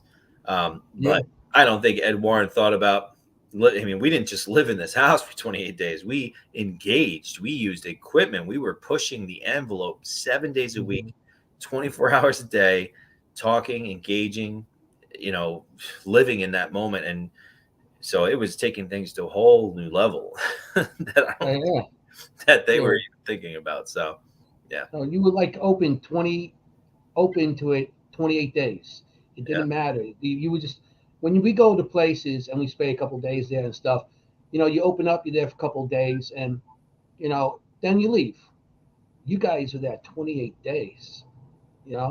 So I thought that was right there, a test to see if the human body could withstand all this input of all these spirits coming in. That was the interesting part about all that, But so I know you're going back to that place. I seen you advertise. You're going back to was it the Captain Grant's? Yeah, we were there. I did a 4-day event with the public. They could investigate with me. Some people had some pretty crazy stuff happen. And yeah, I'm actually doing it again 2 days in August. If anyone's interested, I'll be posting about it as we get closer. I think it's going to be a Friday and Saturday in August. So I will return there another time. And the owners are super nice, by the way. They're absolute wonderful people. They have that place down to a science, and the passion they put into the property, and their breakfast that they make for everyone is like, I have no words how good it is. Yeah. And another too, I will be posting a video. Mind you, to bring it back to the mirror issue, is that when I talked to the owner Carol for the first time when I was there recently, that she had said, the whole thing of the mirrors. It's funny is that years ago a couple stayed at the inn, and when she came out of the shower, the same exact thing happened to her. A message appeared on the mirror, and it said, leave now or something like that. But so there you go. You have somebody else that's actually allegedly had the same exact experience that I've had in the same house. So to me, that gives a little bit more validation of like, it's not something. And you didn't know anything about that. No, I did not. You guys went in there. You guys went in there just thrown in there, and you went in there blind. I didn't even know. I didn't even know where we were going. We had a blindfold on. Now, mind you, Captain Grant's. Thankfully, Captain Grant's was on my radar because I had moved to Connecticut in 2020 with the whole crazy pandemic. Like, it was on my radar. Like, I heard about the place, but I didn't know anything about it. I just knew Captain Grant's had been on TV, but I just knew it was one of those bed and breakfasts that were around. I had thought about it, like I wanted to go there, but I never went there. So, but you know, when I came out of the car and I was just like, this place looks a little familiar to me. I'm like, do I see it before? And then like unraveling, I'm like, oh my God, we're at Captain Grant's and I'd never been there. So yeah. And then, I mean, when you go to a place like that, like I said, everything's a cold read, and it's not like you know any of the history or anything. You know? I knew nothing at all. But, you know, with the amount of time that we have to investigate, to sit there and try to unravel that, we had plenty of time to do whatever we were able to do. I mean, it's a lot of time. Yeah, that was awesome. You know, yeah. Too bad tonight you couldn't, play a little bit for us. I know he wasn't set up, but. I could if you wanted me to. Oh, you're more than welcome. I think the people in the audience would love to hear that too, especially that song. Mercy is a great song, the LA Mercy Grant. So I mean, that was an awesome song. You know. I could do it.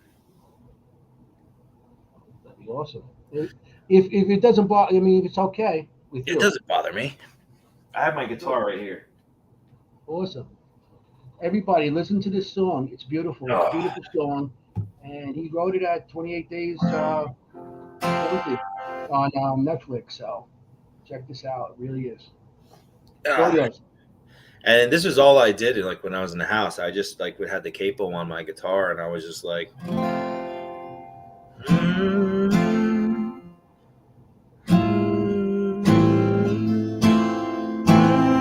I mean, I was doing something like that, like, and that's what she was doing. She basically was copying me. Yeah, here we go.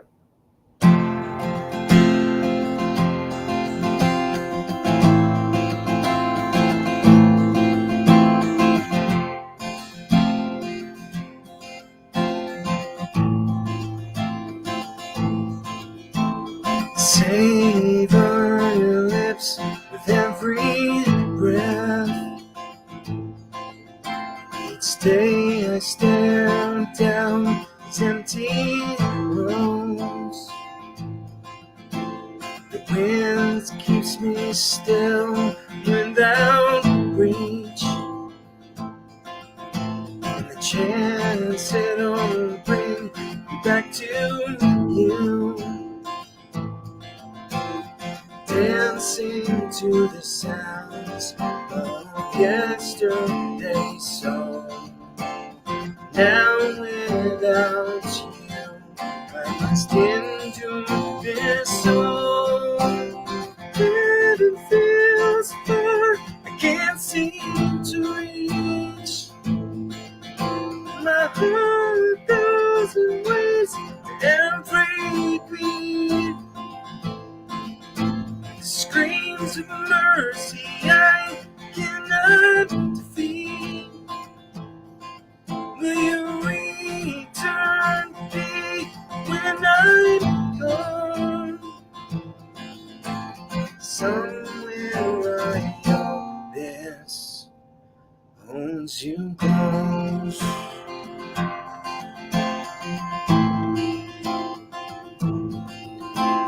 Days start out, memories to tears,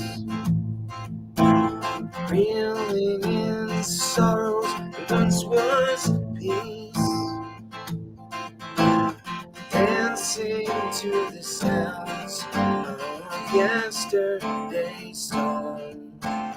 Now without you, I must endure this song. Heaven feels far, can't seem to reach. My heart 1,000 waves every beat. The screams of mercy I cannot defeat. Will you return me when I'm gone?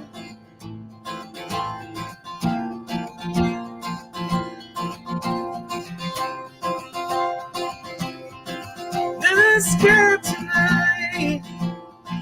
How I wonder if you can't see the same stars I do.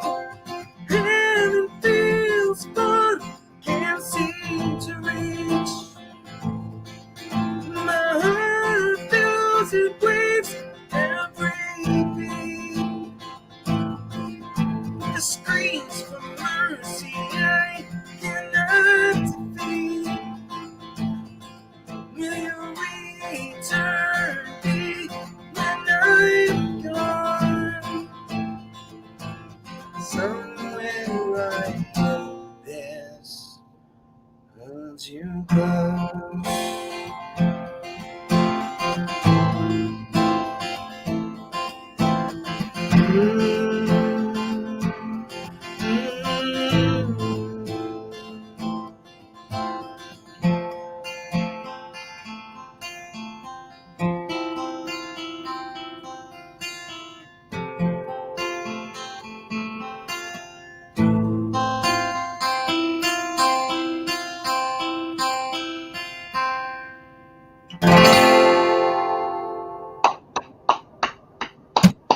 That was awesome. That was awesome. Everybody's throwing hearts up here. They all love the song, man. They all love that song. It's Thanks. unbelievable. Everybody's throwing hearts up on the screen. Everything, it's like hearts, and everybody applause and everything. Everybody loved that song, you know. And yeah, I mean, would they be able to get that somewhere so they can listen to it, or It's on Spotify. You can download off iTunes and Amazon and all that good stuff. Yeah, it's up there. Yep. Now, interesting enough too is that the poster that I made for the cover for it, because the original vision that I had, I told the artist that I just wanted a woman in white with dark hair, kind of in front of the ocean, and a guitar in the sand with a ship off in the distance. Now, my original vision that I did not tell the artist that I saw these two big rock mounds, on the shore, and he actually put it in there without me telling him, and that I was even in my vision. So I thought that was even weird too. Oh, I mean, the video, like it was like, and at the end, that's what you do hear, part of like the water. You said you mixed her the EVP part of that as her own, that real EVP from that you receive. You put it part of the ending like a shh, and I thought that was awesome and very talented, very talented. Yeah, if you see here, because I mean, it's a great cover that what the guy did. You can just see kind of the two mounds there. Yeah, and the ship, and her, that's awesome. That is great, unbelievable. And I like the guitar on the floor there too. That's just to throw that in there, part of it. That's amazing. That really is amazing. I know anybody, just go to Sean's YouTube pages and Spotify. You said it's on, and Amazon. If you like that song, he has other stuff that you might like too. But that song is amazing, and being part that you wrote it because of, that investigation. That's even, amazing. Yeah. Makes my heart make it so. Jennifer Lopez makes my heart skip. It's so good. Yeah, I mean, it's really good song. Everybody's throwing cheers up here and everything. So, I mean, I appreciate. Thank you for putting that on here. Yeah, no problem. I mean, I can't say enough about that song. Really can't.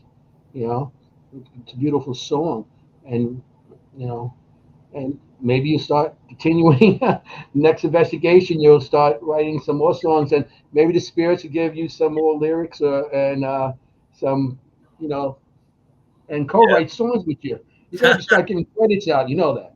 Yeah, right. Gives a whole new meaning to ghostwriter, right?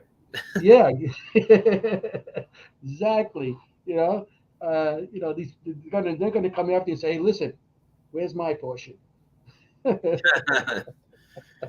Well, to them, it's probably to support. I mean, for her, I just feel like to give a voice to her decades of heartache, and to be able to, tap into each other from different time periods, and to be able to reach into this world when she's not alive in it anymore, and to have something created, and both of us be aware of each other, is just something so powerful and unique and beautiful and emotional, and sad all at once. It's, again, I just knew I had to get it out there and share it with whoever I can, and I will continue to do so. Get that out there, and like I said, hopefully some of the people on Facebook will help us out there, and on that's in the audience tonight, get some go out there and get their copy, or just listen to your YouTube stuff and going back on some of the stuff that you did in the past, and with your band and everything else. Yeah, that's awesome. I have a couple of new songs too I'll be releasing too, that I recorded down in Nashville, that I did with this song. So yeah, it's definitely still my passion too, but paranormal's a big part. Yeah, like I said, you're so, I mean, when I met you, I could see you. There's people that you go on investigations with, and you like, you don't say nothing, you investigate with them stuff, but when we went with you, you were like on point on so much stuff. And there was an app that you were using that night. Oh yeah, Haytel, yes. And because of you, that's we put that on our we all downloaded that, and we were using it for we use it, but like when you have so much equipment, it doesn't get used as much as you like. But Yeah. it was called Haytel, isn't it? Yep, Haytel, yep. Haytel. So anybody in the audience is interested, Haytel. That was a great app that he shared with us. So Yeah. I got great EVPs over the years using that.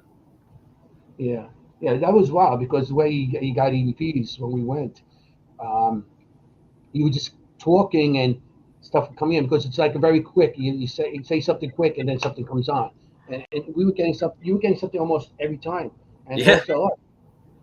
Yeah. I think I remember it saying something about a demonologist or something in the seance room in the Shanley Hotel. Yeah. It came up. He's a demonologist. Yeah. And that's the same night. Wasn't that the night where my friend got locked outside? I think so. Remember, we were sitting in the where now is the seance area they have, and they were just building it up at the time, and we're all sitting in there at the time. I think it was the work area that Sal used to have, and we're sitting in there, and we're actually, anybody there make some kind of noise, also we hear boom, boom, boom, boom on the door, like, what the hell is that? We're jumping around like, okay, do it again, boom, boom, boom, boom, let me in, it's cold out here. Giuseppe went outside to have a cigarette. The door's locked on him, and and we were like, we thought it was evidence. Like, wow, somebody's knocking. No, it was somebody locked himself out. So that was that was like one of those moments. Like, okay, we all jumped up on that. So it was pretty cool. That night. That night was an awesome night too. Yeah, that was a really good night. Yeah, gotta hit that back there again. Oh yeah, I haven't been there in a while. I definitely got to get. What's so funny is that I have Anna from the Shanley Hotel that follows me around, and she's everyone who watched my live feed. I've actually had Kelly on my live feed, and she's like, I don't want to go back to the Shanley, and like Kelly's like, we haven't seen her here, and she's so flirtatious all the time. She followed me from that place. Oh yeah, it's hilarious. It's like an ongoing thing. She said like, will you marry me? Asking for a ring. Like it's ridiculous.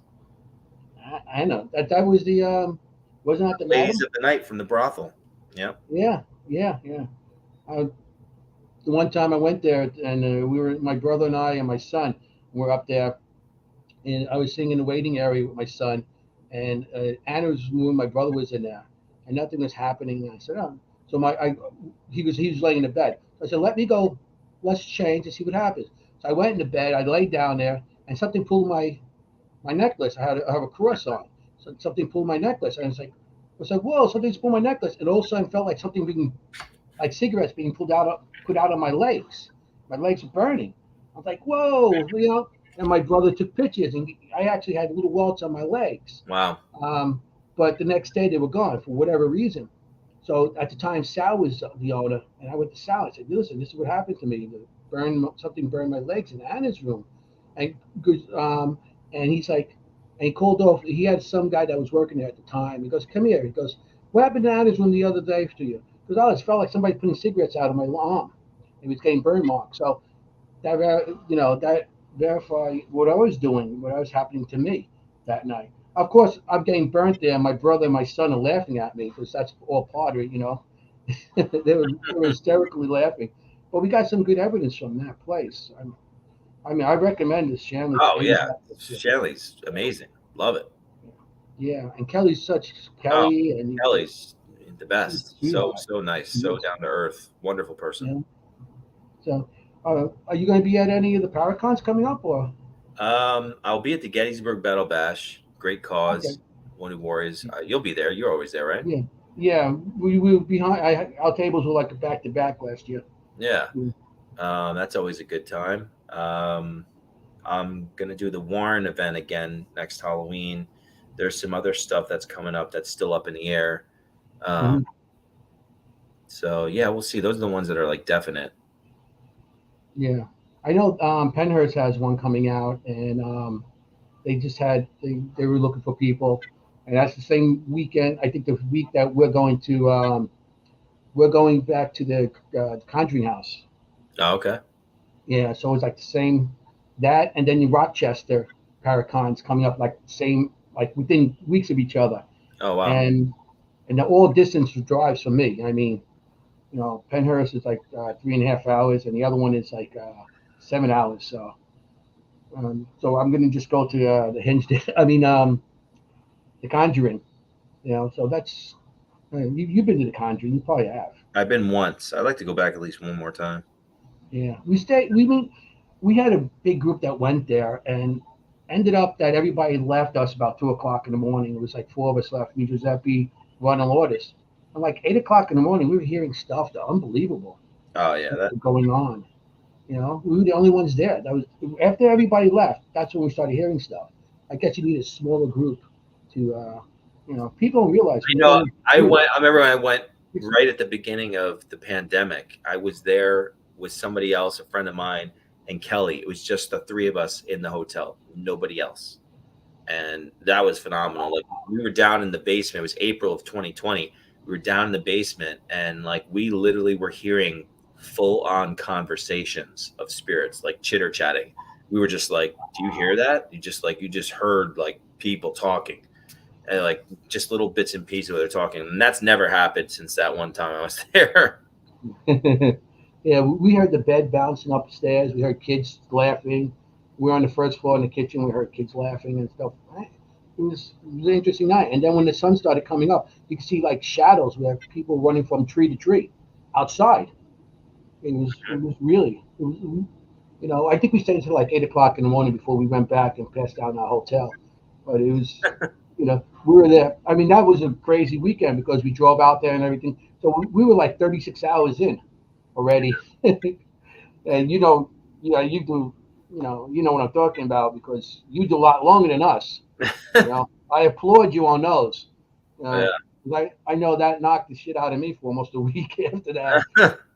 After 36 hours, I'm not as young as I used to be. Yeah, no, I hear you, man. Inevitability's on nobody's side. Yeah. Do you feel that you're opening up more now than you were, or just pretty much the Yeah, like I said, I feel like my abilities change. It's like it's kind of in and out. Like it'll be really quiet. Like and when I'm live too, like, oh, you picking up anything? Sometimes you don't get anything like psychically, like, and then all of a sudden it's really profound, and I'm like, it just starts pouring out of me. And I think that's paranormal experiences in general. It kind of comes in waves. It's, obviously I have a theory, which I thought about when I first started investigating the paranormal, how the moon affects, the paranormal activity. We all believe that water is a conduit to paranormal energy, and you think about what the moon does to the water on the entire planet, which is mostly water. That could be a scientific answer of why one location will be really insanely active one night, and the next night all you hear is crickets. And I think that goes for the same for some of our people that are really sensitive, and that it's really open and really profound, and then that energy is kind of swirling, and at some point it kind of backs away and recedes to the point where it's kind of light. Yeah, I mean, I know weather has a lot to do with stuff too. I mean, you go during a thunderstorm, you got the air is electrified from whatever the rain coming down and stuff, or thunderstorm it might be happening, or just humidity. I know that all has effect because I know people that actually tell me, they're having stuff at their house and they don't really want you to come in, but they just want advice. I say, well, if stuff wakes you up at nighttime, just put a dual journal next to you. Write down the time. Write down, the weather. The moon phases, whatever that might affect something. And yeah, you're right with that, with the moon and everything. It's Mm-hmm. it's crazy. Yeah, you went to This is on my bucket list. This what do you call it? This Sarah, the Sarah House, the Homeland. You said you were there last time. Homeland. It was the home. I know back. Sally House. I'm sorry. Yeah, yeah, Sally. yeah. I mean, that's what really got me into. I started saying that before. I guess I lost my. That's what got me into actually going to cemeteries and investigating also, because I started seeing people are really into it, and and I seen the stuff on there, and that was back, and it was, to me, that's one of my bucket lists. I would love to go there one day. Like I said, I got Yeah, my I'd like career to up. go back one more time too. Yeah, it's definitely a creepy place for sure. Definitely You needs get to be dark. scratched or anything there? No, I never got scratched, but like my other friend Eric, we went back to the hotel and he's such a nut. He stayed there till like 5 in the morning, and then he started to smell rotting flesh and heard this loud bang, and he was just like, "That's it, I'm out of here," and because he's by himself in there. Yeah. And it's kind of interesting because something weird was happening with him. Like we were in the hotel all sleeping, and he was sleeping on like one of the pull-out couches in the hotel room. And Hmm. right after we came back from there, and because we were constantly, like I said, we were going a lot of places, and Sally House was one of them. We were bouncing around, and all of a sudden, like he was kind of sitting up and his eyes closed, and I went to the bathroom. I came back. I'm like, dude, you're right, and he just wouldn't respond. I was like, all right, and then the next morning, like I woke up and I'm just like, what was wrong with you last night, bro? He's like, you were sitting up. He's like, I don't even remember sitting up. He's like, I had a dream that like you were telling me how to get possessed, and I'm like, dude, that's weird, man, because you were kind of sitting up and you were not coherent, like you didn't know what was going on. It's we had a lot of weird stuff happening on that trip. I mean, we were going to a lot of places all in a row, and some of those places can stick with you for a while. And we were going, we were frog leaping from messed up place to messed up place. So, That's a dream of most investigators, to be yeah. able to do that, go from place to place. I mean, I would love to do that, you Mhm. know, but I don't get the opportunity. Because, you know, the- it's a little hard when you have a wife that's really not really into it as much as Uh, I am, you know. So it's a little hard to do things like that. But I do get my places I could go also, you know. mhm. But yeah, I mean, we went to Rochester last year, Paracon, and Giuseppe, guy part of my team, Mhm. and we did Ron Waters radio inside our room, and we were getting all kinds of answers and stuff. That night, he started screaming in his sleep, which he never did because I've been on many investigations in English and Italian. So I didn't know what the hell he's saying in Italian, but he goes, "Whoa, stop, no, oh, oh," and then he started screaming in Italian, and I couldn't understand what he was saying, and it was like, and I guess I was the only one because Ronald Lotus was like conked out, and I was like sitting on the chair on the side, and I was like, because I don't go in, I don't when I go in places, I really don't go to sleep. I feel I'm gonna miss something, you know, you know. I'd stay up as long as I can to see if I get some more evidence or experience something. So I'm up a lot with all that. But yeah, he was screaming. And Wow. did, did you ever take anything home with you? Oh, come on. Yeah, I know. That's a question. We all have. It doesn't matter how much you can catch. Forget it. I mean, forget it. I've had so much thing. I probably have some of the most profound paranormal experiences while I'm sleeping in my own bed. You know, um, You know? I mean, like you could see the poster behind me. I mean, this is a crazy story here. This documentary. It's my proudest paranormal film project I've done because it's personal to me. It's terrifying. The evidence we got is just unbelievable. Malefus. Now, yes, I seen you advertise that. Yeah, it's one hell of a story. And I that could get followed that. I could 5 look at that years. on YouTube, couldn't I? You have that The on YouTube? first 10 minutes of it are on YouTube, or you can stream it on. You can there's an app on Roku, Fire Stick, and Apple iOS. You can stream it from Scare Network .tv's app. Okay, it's on Roku. Okay, Roku, yeah. yeah, because I have that. Yeah, that's. I mean, everything's on different nowadays. Everything comes out. It's on.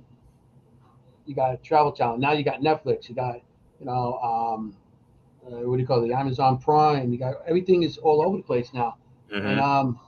so it's like you want to watch something and you have to search for it. So if you don't have that channel, you're not getting it. That's right. See it. So that's just the whole thing with that. Mm-hmm. So I mean, but some of the stuff you've been to, you've been across like the whole United States, pretty much. You ever? Yeah. Have you been to California on investigations? Or Oh have yeah. you gone that far? Yeah. Yep. Anything Not, good there? not a lot in California, but definitely, yeah. Last year I was in Preston Castle. That place was crazy. Preston I Castle. went with my Indonesian friends. Very popular, very nice people. They're actually coming back. Um, they're supposed to come back in April, and they're going to film some stuff. And I told them about Shanley, so I might be going there with them to film something. I just spoke to Kelly about it because I thought that's a really cool place to document something at. But yeah, Yeah. Preston Castle, and I've been to David Owen's house and a couple other few places here and there in California. Like nothing crazy, but there's so many places on this side of the country. It's like insane. Yeah. We had friends come up from Arizona, and we took them to White Hill, and we I took love them to White Hill, Selma Mansion, and with the Chrysler Mansion, and they said that by them, especially White Hill. White Hill is there, 50 years before the United States was the United States. Mm-hmm. It's there a lot longer. So when they came here, they were like, "Wow, you look at this." It's like they couldn't believe how old our buildings were here, and they really, enjoyed it. And White Hills is awesome. That place. Yeah, There's so much stuff there. It's tough. You know. that is a great place. And very creepy. The last time I was there, two girlfriends of mine got scratched. Really? Oh yeah. That place. Yeah, we were there one time, and we were all downstairs in the basement. We heard running back and forth upstairs. So we thought people broke in, because that place is known to get broken into by the kids over there. And so we go running up, and then we heard it on the second floor. So we went out to the second floor. We went all the way up, and there was nobody in the building, and the front door was locked. So you get all these footsteps, and you get all kinds of creepy stuff there. It's a great place. I love that place. Oh If yeah. I probably I go would back there. definitely go back to White Hill for sure too. You just made me forget about that place. Yeah. Yeah, that was a new place that kind of popped up too. It's not that old either. White Hill. Oh yeah, we're part of the investigation and stuff like that. Yeah. But here I am. I remember. There's not many places in Connecticut where you can rent overnight. Investigations. It's kind of like you got to go upstate New York or Pennsylvania or Massachusetts, Rhode Island's the Conjuring House, and there's a lot of like haunting locations, but they're kind of outside of Connecticut, like old cemeteries. I mean, this was the the epicenter for the Warrens back in the day. So Yeah. New York is like that too. It's like we have all kinds of stuff here, but not everybody's into you walking in with night vision cameras, and you have to make deals with them and everything else. So there are groups that do it. So it's I mean, and that's why I have to go to Jersey or Pennsylvania or even Connecticut. We did I did a place, what was it? Emory Estate. where's that again? That's in Connecticut.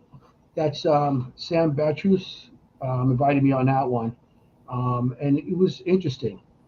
I got some good stuff there because I walk around a lot on my own with my cameras, and I was on the second floor, and was the third floor, and they have one of those like those cat the I guess the Widow Peak type of thing on top of the building. Mm-hmm. And I didn't know it was there, so I came in the room and I'm looking through my camera, like, oh shit! I said, oh, this is pretty cool. So I said, oh, there's a Widow Peak, pretty cool. And I heard, yep, it is, like that on the audio, when I did the review, Mm-hmm. and I got good EVPs on that. So that was an interesting place that we went to. That was in Connecticut. I really haven't done much in Connecticut, so that was like the thing for me. When I moved up here in 2020, I never was scared indoors. I was looking up every Connecticut haunted place that I could go to. It was outside, and I ran to it and would go live stream it and check it out. I was looking for anything. Yeah. I love it. I love going to all these places that have urban legends, that have some sort of lore behind it, and go try to experience it yourself to see if there is any truth with it. Mm-hmm.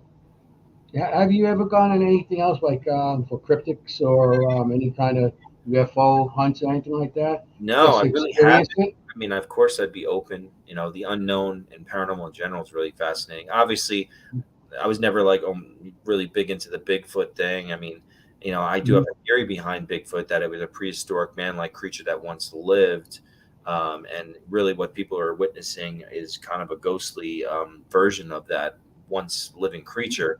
And, all the characteristics and things that this thing can do, ghosts can do, wood knocking, rock throwing, footsteps, to noises, to smells. These are all things that spirits can do too. And it would also explain why it's so elusive to be, never to be caught. That's just a theory, but I have seen things fly in the sky. I definitely think there's other life out there. There's like infinite amount of planets. There's no way there's not other intelligent life out there. And obviously some of that's been coming to the surface. I mean, I'd be open to do any sort of paranormal type unknown cryptic thing. It'd be very interesting. I never have. And I'm open to all possibilities. I did go to Point Pleasant and walk around the town and to some of the barracks, I think it's called, where the Mothman is. Yes, that's where the bridge went down. Yeah, over there. And I definitely believe in the Mothman. There's something about that story that's definitely creepy and very fascinating all at once. But that's something. It's interesting when he shows himself. Something bad happens, and that's when he showed himself on the bridge, and then the bridge collapsed. So, but if you see him, you really don't know what he's doing around it. He's just warning you on something, but you don't know why. You're originally from Jersey, or what about Jersey? Are you originally from New Jersey? No, I'm originally from New York. New York. New Yorker. Life, yeah. I live in Connecticut now, and I don't know. I'd like to maybe at some point maybe move down south to get a little bit away from the winter because I'm over it. Yeah, I understand that. I mean, up Connecticut, over here we got some snow the other day, but we haven't really got much over in Queens, in New York. So I haven't got much of anything. So the weather's been, good for us right now. But watch, in the middle of March, it's going to be poof, just drop on us. Hopefully not. March is a weird month. So, I mean, you have anywhere you want to plug anything, or tell us where you're going to be next, or your channels, plug all your channels, where you get all your stuff. I think everybody's amazing. If anyone's interested in getting a copy of one of my books and signed, I mail out signed copies of my books right from my website, like it says right here, SeanDAustin.com. Most of my social media is the same thing. On TikTok, where I'll be live all this weekend, it's Sean D. Austin. Type in Sean Austin Paranormal. I'll be live on YouTube as well. Instagram, all that stuff. And got planning out some documentaries, some more documentaries this year. And even the potential, working on a potential movie with a concept that I came up with that's very unique, and I don't think it's ever been done before. I'm really excited if this really does happen, and it's in the beginner stages and talks, and I'm writing out sketches of the ideas and scenes of the story. So yeah, we'll see what happens. I'm just going to keep pushing and being busy, with what I'm passionate about, and that truly is, the paranormal, and gotta keep onward. Yeah, and just as a reminder for them to get Mercy. It's on Spotify. You want to plug that also? Yeah, if you want to download the song or listen to it, just type in "Mercy" by Sean Austin. It's on Spotify. You can download it off iTunes or any of those digital stores. But yeah, just go to my YouTube, watch the whole video, because it'll give you a little bit more, gist of the story. You hear the evidence, and then leading up to, there's a music video I did at the ocean. Just type in "Mercy 28 Days Haunted." It'll pop right up. Do you have anything else? I know if you have any shows coming up, you can't talk about a lot of stuff. Anything else coming up? Just throw us a little tidbit. Just more documentaries. There's definitely some cool locations that in the talks of filming more documentaries. We have a documentary I'm part of that we did that's going to be coming out somewhat soon about Goatman's Bridge that we did. I had a couple of myths that I showed up on video when I was live.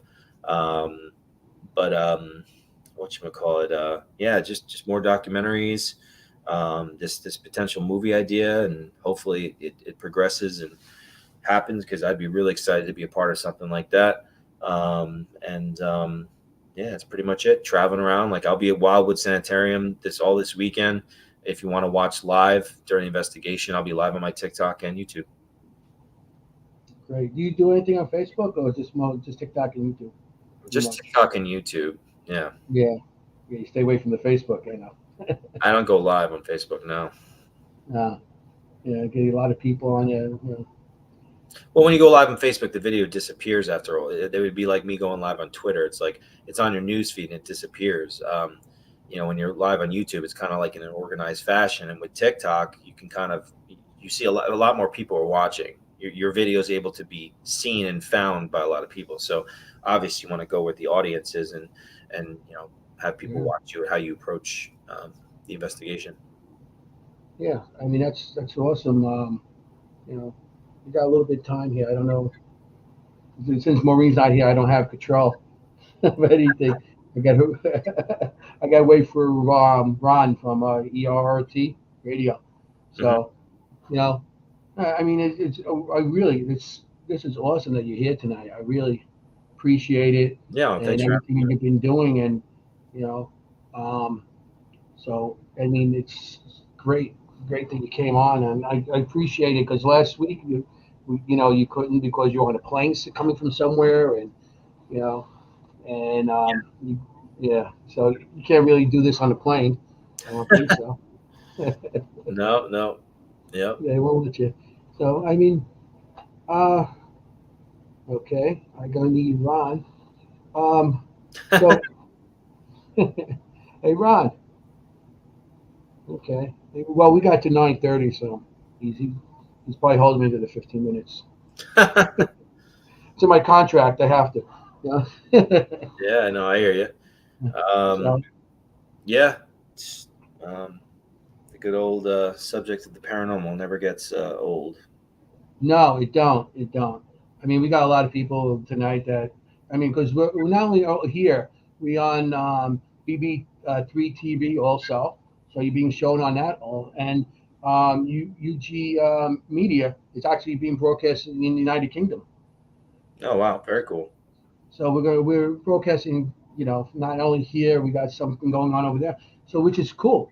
And hello everybody in the UK, so it's very, people love the paranormal, and it doesn't matter where you're from. They all love it. They love the shows. A lot of people love the shows. They come up to you and like, how do you do that? I love the shows, but I can never do that. It's a constant thing like that. So, I mean, but it's. Well, it's a universal thing. It's not like music. I mean, music. It's kind of like a taste type of thing. But everyone thinks about death. Everyone thinks about, is there an afterlife? It's something that goes on in everyone's mind. So it's kind of something that's very universal, very broad and the interest. So it's not surprising, especially these days. It's a lot different than it was 30 years ago. It's a lot more people are open to this stuff. Yeah, I mean, I remember my first Paracon I went to, and I went there, and it felt so. I walk in, and I was like, people have the same mind as me, same beliefs, and you tell them a story, and they're not looking at you all twisted up. Mm-hmm. I did come from a Catholic family too, and the neighborhood I went in, I went to Catholic school as a kid and stuff. So if you bring anything up like that, it was, people looked at you like you had three heads. Mm-hmm. So nowadays it's more accepted, and as you can see, you know, it's more accepted that we can talk about it out more than before. Okay. Somebody just Cognac Paranormal. They were there also. Ryan and Lotus. The Emory Estate in Massachusetts. Okay, it wasn't in Connecticut. It was Massachusetts. Mm-hmm. Yeah, you ever been there? Or I know they're trying. No, I don't think so. Yeah, I think they're trying to get into it. So we'll see what happens with that. Yeah. A lot of people are getting into a lot of these places, especially historic places, and that's their only money. It's when they get people coming in that does paranormal. Um, the people that come in and do the paranormal, and that's how they get their money on repairs on the place or keeping the place open. Mm-hmm. So Totally. so anything else you want to add? Or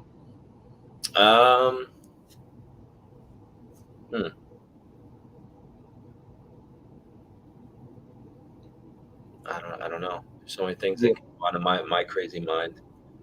I mean, I'm looking forward to investigating this weekend. I was down at Disney last weekend. I'd never been to Disney, and it was absolutely phenomenal. But it was nice to actually have a leisure type of weekend of just fun, because most of my trips when I'm going off and doing places are just going to these creepy, messed up places. I'd really like to just lay in a hammock in between two palm trees and just sit there and absorb the environment and just be like, rather than sit there and go in the pits of hell with all this energy that just kind of so I'm excited about that. I get excited about going to new places. I think I'm going to head back out to Ohio, and there's some more places that I was told about that I've never been to. Especially now that it's going to start getting warmer, it's going to definitely, get me more fired up. And that's why I like the warm weather, because I'm like, I love being outside. I like being active. I don't mind when it's cold and it's snowing out. A couple of days being stuck inside, but I like to be on the go. Like, I want to go out. Let's go on an adventure. I was just asked about Wildwood Sanitarium a couple of days ago, and that's who I am. Just like out of nowhere, you know what? Screw it. I'm going. Booked a hotel, and just start heading up there for the weekend. It's like, boom. I'm very spontaneous. I'll just, years actually before I did Ghost Loop, I was working my job. And I was just like, you know what? I don't want to go to bars every weekend anymore. And I just literally started, I was live streaming on Periscope, and that still was a thing. And I just started hitting up haunted hotels and live streaming by myself. I was looking up every hotel or bed and breakfast you could think of and stay in a room by myself and start investigating each room. And it was kind of fun. I was like on a little solo journey. I'd have dinner by myself. I'm like, all right. And I'm, there I'd go stay in a haunted hotel by myself. So, I love it. I love the adventure behind, investigating the paranormal, melding history and adventure. It's communicating with spirits that were alive during different time periods, like you're going back in time, and you never know what you're going to get. You never know what's going to happen. And I love it all. And, at the chance also giving respect to souls and trying to help them and, absorbing all this stuff. It's just endlessly fascinating. Yeah. You do need that time to clear your head, or when you go on regular vacation, like in Disney, or just clear your head, because all these things you're going to, you need time to just drain and ground yourself too, and having fun grounds you. Yeah, and I realized I need a little bit more of that. It was very short. It was only a couple of days down in Florida. I'm just like, I need definitely a little bit more portion of that, because I'm always going to like, even if it's just ghosts. I mean, it's not like they're all evil, but like these human spirits. I mean, if they're earthbound, that means that they're emotionally distraught for whatever the reason. They're stuck. They are not fully at peace, and like being around those types of energies and the spiritual souls, it can start to affect you after a while. Just like you want, you know. I'm still living on planet Earth. I gotta at least, all right, let's do some humanly things. Yeah. Well, I know a lot of people who got into the paranormal. They guess, I mean, people should know the living before they start looking for the dead, because the living, everything that we do, you know, the deceased part of the people still do a lot of that stuff.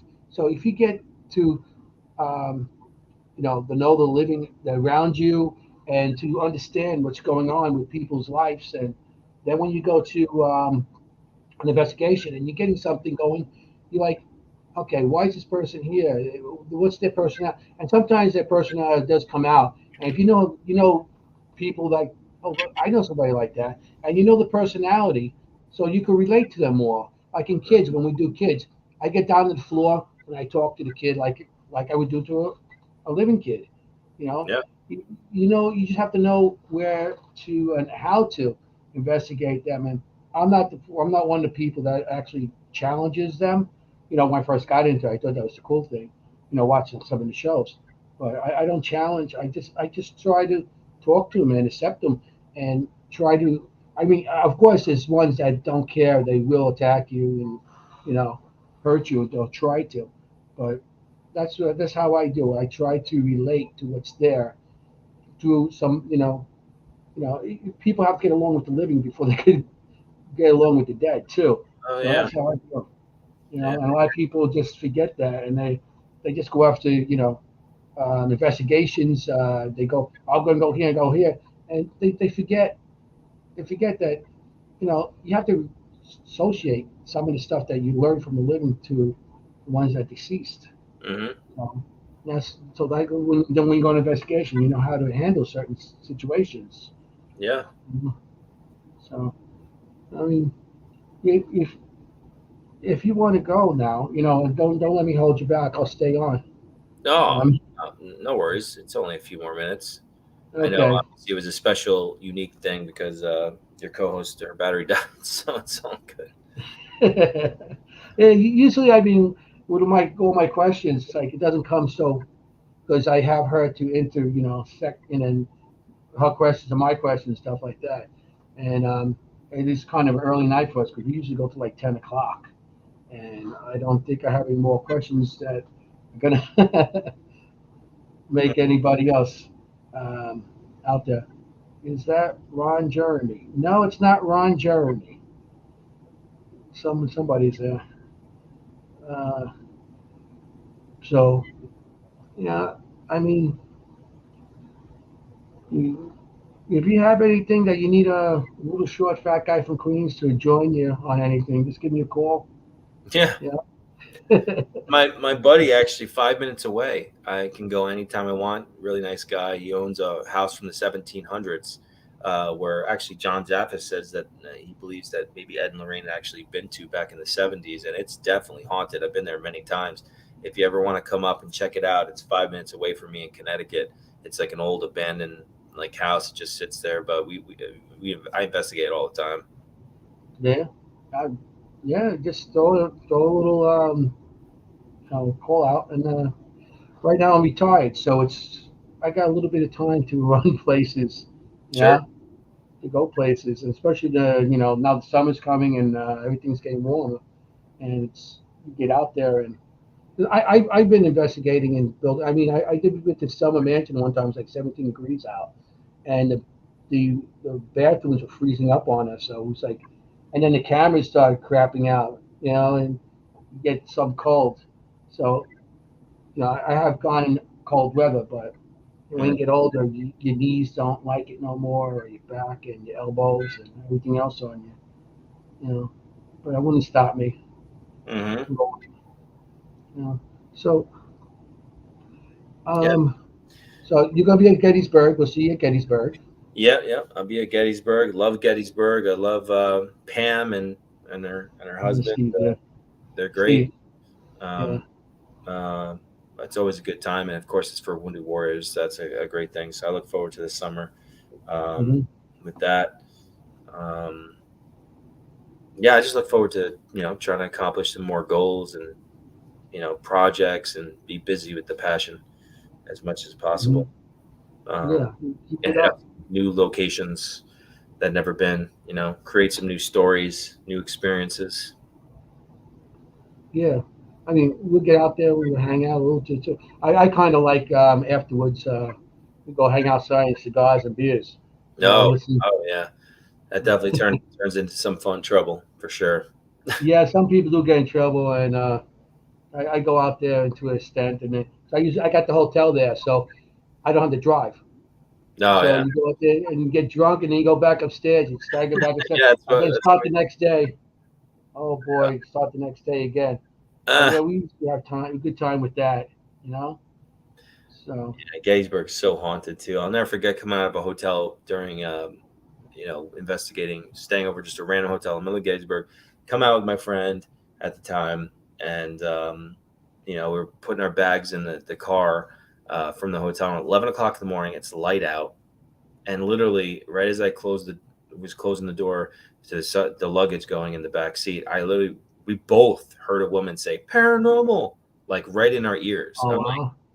did you freaking hear that? Like 11 o'clock in the morning, it's daylight, and a disembodied audible voice of a woman saying paranormal right in front of us. I'm like, are you freaking kidding me right now? Like, what the hell was that? I love Gettysburg. It's magical. It's historical. It's Hmm. a very, very cool place. And look forward to always going every year. Yeah, yeah. I mean, I consider Gettysburg like the candy store for the paranormal because Oh they yeah. got it's 24 hours. It doesn't matter where you are, you can get something. And I know people have, and you go there with a skeptic, and sometimes they come back like, what is that?